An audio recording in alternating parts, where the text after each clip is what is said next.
My name is Hideout and welcome to the Pantheon, where today we're having a look at what can only be described as a catastrophic horror. It's disgusting and it's from the Dungeons and Dragons set. It's Grazilaxx, I think. Illithid Scholar. 3 mana for a 3/2 horror. Pretty cool. And whenever a creature you control becomes blocked, you may return it to its owner's hand, which means we can just swing in with impunity. Impunity. Word of the day. Whenever one or more creatures you control deal combat damage to a player, draw a card. So it's a nice bit of card advantage. So even if you can't... So basically we can just swing in. If our creatures get through, oh great, we draw a card. If not, they're back to our hand and we can reuse like an enter the battlefield effect or something like that. Really quite a cool card. And the artwork, it's absolutely disgusting. Genuinely repulsive. Just like subscribing to this channel. Wait, no, that's a bad thing, isn't it? But if you'd like to see more content like this, I'm going to be making lots of videos, you know, all about this sort of magical things, legendary creatures, all sorts of stuff. So please subscribe. Without further ado, let's have a look at my top 5. And in at number 5, we've got Vendilion Click and Fairies in general. 3 mana for a 3/1 with flash and flying. When it enters the battlefield, look at target player's hand. You may choose an online card from it. If you do, that player reveals the chosen card and puts it on the bottom of the library, then draws a card. So this attacks the sort of problem of this commander on a number of fronts. It has evasion, so you know when we get in, we're going to be drawing cards, but it also has an excellent enter the battlefield effect. So if it does get blocked, bounce it back to our hand and reuse it. And what a card it is! And I absolutely love these foil versions that you can get in Secret that I could get. You can't anymore. Too late. You're done. But a lot of other, you know, fairies work exceptionally well with this card. Mistbind Click. 4 mana for a 4/4 with flash and flying. Champion a fairy. When a fairy is championed with Mistbind Click, tap all lands target player controls. So that's a pseudo time walk. If you do it in the upkeep before they get to, get to the main phase, you tap all your lands. They can't use their mana. Absolutely wonderful. Champion a fairy means that you have to have a fairy on the field and then it exiles it, and when this leaves play, it comes back in. So that will also re-trigger into the battlefield effects as well. Really, really nice. Then we have Spell Stutter Sprite. All these artworks are amazing. 2 mana for a 1/1 with flash and flying. When it enters the battlefield, can't target spell with converted mana cost X or less, where X is the number of fairies you control. So there are quite a few cards which make tokens of fairies, Bitter Blossom being the most famous, although that is black, so you can't play it in this commander deck. But there is one coming up soon. This can counter any spell if you've got enough fairies on the field. And we can rebuy it using our commander if, people are willing to block. You could potentially make a deal with someone, say, all right, block this, I'll counter their spells, your spells will be fine. That sort of thing. And then we've got Fairy Harbinger. 4 mana for a 2/2 with flash and flying. When it comes into play, you may search your library for a fairy card, reveal it, shuffle your library, and put that card on top of it. This is wonderful because you can search it to the top, then with one of our evasive threats, deal damage to our opponent using our commander's triggered ability, draw the card, and then it's in our hand. So works absolutely fantastically. Then, a different secret lair here, but Sower of Temptations is a 4 mana 2/2 with flying. It's a fairy. And when it enters the battlefield, gain control of target creature for as long as Sower of Temptation remains on the battlefield. This can absolutely swing games. Stealing commanders with this can utterly shut down our opponents, and we can just get loads of advantage. And it's a great enter the battlefield effect to reuse with our commander. Then, talking about fairy tokens that I was before, Notorious Throng is a 4 mana tribal sorcery rogue. Has a prowl cost, so it's 6 mana if you cast this for a prowl's cost, if you've dealt damage to a player this turn with a rogue. So you could go down the sort of rogue path with this deck if you wanted to sort of buy into that prowl. But I think the baseline card is good enough. Create X 1/1 black fairy rogue creature tokens with flying, where X is the damage dealt to your opponents this turn. If the spell's prowl cost was paid, take an extra turn after this one. So the prowl cost is amazing, but just creating a ton of tokens, all of them being fairies, is just fantastic in and of itself. And you're going to get a ton of advantage and, just chip away at your opponents in the air. Finally, we got Brazen Borrower, 3 mana for a 3/1 fairy rogue. Petty Theft is an instant, so you can cast that for your hand for the instant cost. Return target non-land permanents and opponent controls to its owner's hand. So a nice bit of removal. And then it's a flash flying. It can block only creatures with flying. So this is a great card to rebuy back to your hand, because then you can petty theft something again and then recast the creature and just keep cycling through it over and over again. Excellent card advantage and removal. Which brings me on to number 4. Not number 4. Well, whenever I think about, fairies, ninjas always come with it. I've always thought this. I think they just work so fantastically well together, because the fairies have all that evasion, you can get in, and then before damage, ninjutsu something in, so you return an unblocked creature to your hand, which rebuys your fairy that has another enter the battlefield effect, and then you get the trigger from the deals combat damage to a player from the ninja. It just works fantastically, and Higa is so good. 5 mana for a 3/4, but you can ninjutsu it for 4 mana. Whenever it deals combat damage to a player, you may search your library for a ninja card. Reveal it, put it into your hand, and if you do, shuffle your library. So this is a fantastic, it is sort of a ninja lord, because it also, you can pay 2, target ninja can't be blocked this turn. So another great way of getting in damage to draw cards with our commander. And it just works so well. I love it. Ninjas are so cool. Then we've got Nispine Syndicate Naga. 3 mana for a 3/1 with ninjutsu for 3. When it deals combat damage to a player, create a token that's a copy of it.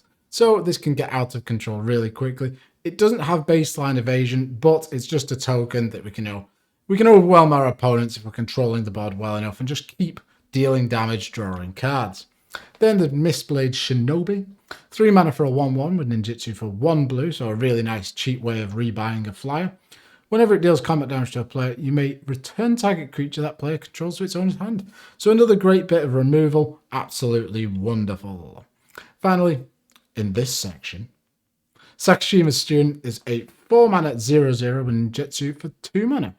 When it enters the battlefield, it comes in as a copy of a creature on the battlefield. That's a ninja, in addition to its other creature types. So the fact that it has ninjutsu, say, I don't know, there's a Blightsteel Colossus on the field. You attack with your 1/1 fairy. This comes in. It's a Blightsteel Colossus. It's unblocked. Someone's dead. They're falling over. Poison's gooing out of them. Horrible thought and sight. Cunning Evasion is another version of our commander, really. 2 mana for an enchantment. Whenever a creature you control becomes blocked, you may return it to its owner's hand. So our commander will get removed. It's inevitable. But having a bit of redundancy here in this is really, really nice. It's not the best effect in the world, but it's what we're building the deck around, so we want another version of it. Then we've got Moonblade Shinobi. 4 mana for a 3/2 and ninjutsu for 3. Whenever it deals combat damage to a player, create a 1/1 blue illusion creature token with flying. So it doesn't create a fairy or a ninja, but it is another evasive flyer to get in for tons of damage. By tons, I mean 1 each turn, but you can't have the world. Ninja of the Deep Hours. 4 mana for a 2/2 and ninjutsu for 2. Whenever it deals combat damage to a player, draw a card. You may draw a card. You don't have to. Why would you want to? Well, plenty of reasons.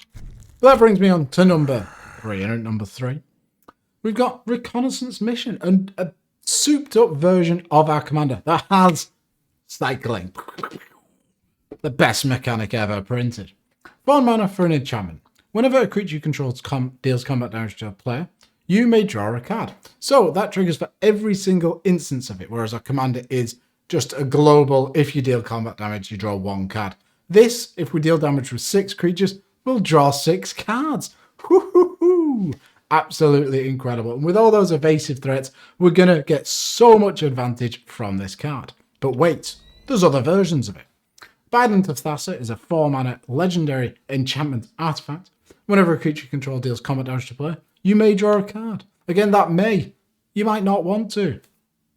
2 mana and tap. Creatures your opponents control attack this turn if able. This is really good for clearing out, someone's blockers. Say you have a lot of ground forces milling about. They can't get through. Well, force that opponent to attack. Yes, they may attack you, but the coast will be clear for you to swing in for tons of damage.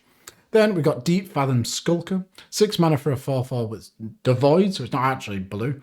Whenever a creature controls deals combat damage to a player, you may draw a card. May again. May. It's not May. We're in July. 4 mana, one of it being a colourless. Target creature can't be blocked this turn. So another great way of applying some, evasion to our team. Then, the card that started it all, Coastal Piracy. 4 mana for an enchantment. Whenever a creature you control deals combat damage to an opponent, you may draw a card. May. I'm sick of this nonsense. But then that brings me on to number 2. And at number 2, we've got some on-combat damage to players cards. When this one sinks and best up, one of my favourite cards ever. I absolutely love it. Look at those jugs right there. 7 mana for a 5/5 with flying. It's a Sphinx. Whenever it deals combat damage to a player, search that player's library for a card, and that player names a card. If you search for a creature card that isn't the named card, you may put it onto the battlefield under your control. Then that player shuffles his or her library. This is such a cool minigame. I absolutely love it. It's a bribery, but with more steps, and it's just outright more fun. It makes your opponents think, what's he going to choose? What's he going to choose? Well, this situation, maybe he wants to blow up that enchantment, and also we'll get this. It's so great, absolutely wonderful card. And here we're sort of talking about just on combat damage triggers to players, because we want to be getting in. We've got a lot of ways to give evasion, and if we don't have a ninja to return it, let's get some value from it.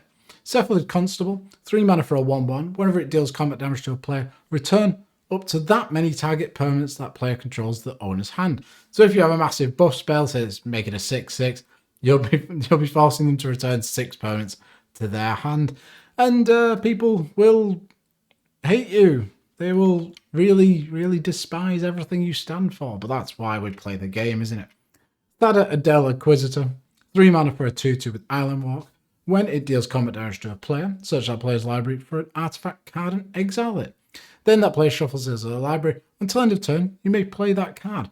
So Island Walk, lots of people play blue, rather popular colour, rather good colour. And a lot of people play, Sol Rings. So this is a Sol Ring machine. You can just keep dealing damage, steal a Sol Ring, deal some more damage, steal a Thran Dynamo, all sorts of things. Absolutely amazing. And what a good trigger it is. Then we've got Quatus Spike. 3 mana for an equipment. Crit creature has Death Touch. Nice. Which is actually really quite good, because the return to your hand on our commander, it is optional. So if we attack him with this, our opponent's like, well, are they going to return it or not?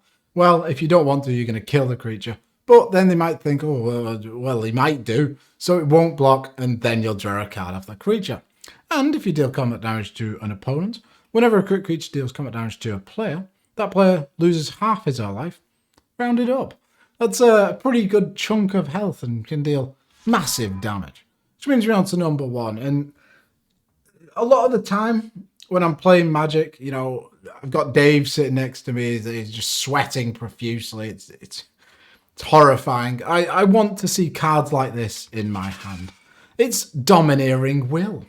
4 mana for an instant. Target player gains control of up to 3 target non-attacking creatures until end of turn. Untap those creatures. They block this turn if able. So wanting to put people to block things is really interesting. It's not something blue does very much. Lure effects in green are quite popular. Well, not popular. No one really wants to play with them, but they are plentiful. Whereas in blue, there's hardly anything. But in this deck, we want things to be blocked because there's some really cool creatures that have, when they're blocked, triggers. And the cool thing with Commander is those triggers, we can trigger them and then return the creature back to our hand. So with this card, we can force our opponents to block if we're just attacking him with some idiot little 1/1s, and then we're going to get some tons of value. One of those cards, or the best one, is Suppression? 2 mana for a 1/1 to Merfolk. When it becomes blocked, you may draw 3 cards. Obviously, it's a may. You don't have to. But this is Ancestral Recall, that after that's triggered, you can return it back to your hand, replay it, and then do the same thing again and again and again. It's so awesome. I love it. It's such a cool card that works so well in this deck. Another way to sort of lure things in is a Nemesis Mask. 3 mana for an artifact equipment. All creatures able to block a creature do so. A quick cost of 3. So you just suit this onto your air down there, and you're going to be drawing 3 cards every turn. Wonderful. Absolutely fantastic. And then there's Chambered? I've never seen that word in my life. Nautilus. 3 mana for a 2/2. Whenever it becomes blocked, you may draw a card. Why would you want to? But another couple of cards that work really well with sort of blocked theme we're going for. Slith Strider. 3 mana for a 1/1. Whenever it becomes blocked, draw a card. Whenever it deals combat damage to a player, put a 1/1 counter on it. So this is fantastic because if we do deal combat damage to a player, you know, so they can't block or whatever, we're going to draw a card anyway with our commander, and then this is going to get bigger. And it's a creature, Slith. What is a Slith? Who is a Slith? Am I a Slith? I might be a Slith. Dave's a Slith. Anyway, Storm Surge Kraken is another one of these. 5 mana for a 5/5 with hexproof, so, you know, dodge is a nice bit of removal there. As long as you control your commander. Storm Surge Kraken has +2/+2 and has, whenever it becomes blocked, you may draw 2 cards. Ooh, absolutely amazing. So it'll be a 7/7 hexproof that's going to draw you a ton of cards. Amazing. And the artwork's pretty nice as well. Those people are going to die. Then we've got the Drellnoch. 5 mana for a 3/3. Whenever it becomes blocked, you may draw 2 cards. Ooh, absolutely wonderful. And it's a Yeti mutant. Absolutely horrendous. It looks horrifying. And that's what I'm all about. Thank you very much for watching. If you enjoyed this, please do like, comment, and subscribe. Potentially, why don't you leave a comment about your favourite autumnal sound? Is it the sound of little footsteps through broken leaves? Or the sound of a twig cracking?